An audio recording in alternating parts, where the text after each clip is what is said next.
golaha shacabka mudane Axmed Macalin Fiqi xogayaha arrimaha dibadda xisbiga midowga nabadda iyo horumarka UPD mudane Maxamuud Cabdiraxmaan Beene gudoomiyihii hore gobolka Banaadir ahna xogayaha baahinta iyo diiwaangelinta xisbiga midowga nabadda iyo horumarka mudane Yuusuf Xuseen Jimcaale Madaale gudoomiye ku-xigeenada xisbiga midowga nabadda iyo horumarka qaybtiisa Uganda xogayaha guud ee qaybtan Uganda maamooyinka iyo odayaasha dhammaantood iyo siyaasiyiinta halkan fadhido xubnaha xisbiga iyo taageerayaashaba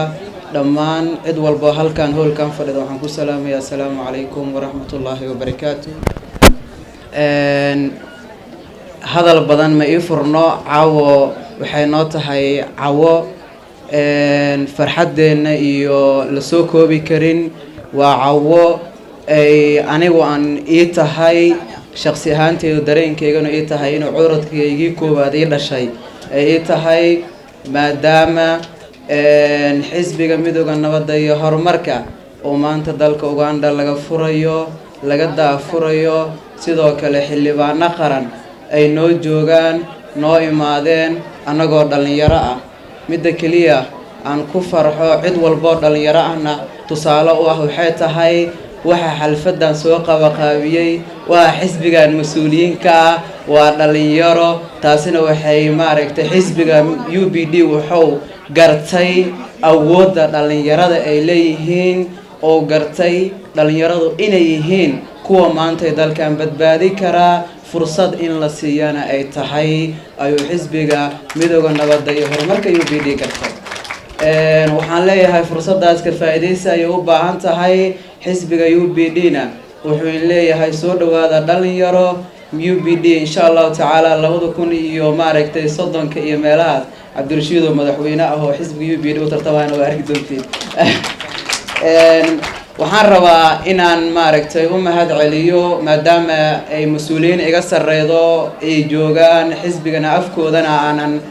maaragtay qodobo saas u badan aan gali karin waxaan rabaa inaan u mahad celiyo kaliya khudbadeyda aan ku soo koobo mahad celin aan u mahad celinayo cid walba oo qayb ka ah xalfadan cid walba oo qayb ka ah xalfadan inaan u mahad celiyo haday ahaaleed gudoomiyaha qabanqaabada xalfada Cabbaas iyo tiimkiisa iyo gudoomiyaha bartakoolka Afnaan iyo dhammaan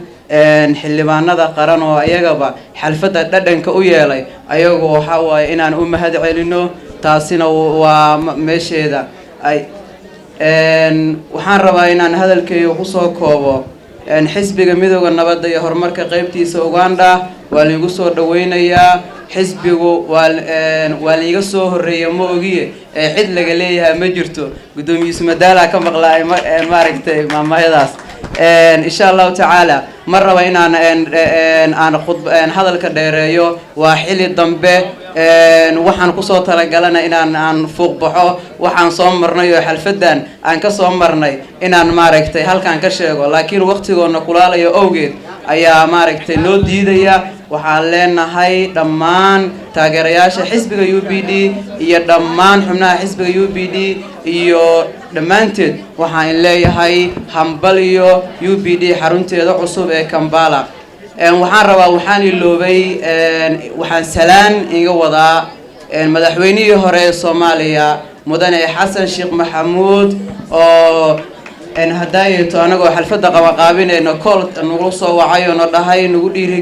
asagoo nagu dhiirigelinayo hawsha aan wadno waxayno maaragtaasina ay tusaale u tahay in xisbiga UPD madaxdiisu ay had iyo jeer u taagan yihiin dhiirigelinta dhalinyarada ay u taagan yihiin sidoo kalena tusaale waxaa igu filan xildhibaanada hadda hortiina fadhiyo oo maaragtay intaasoo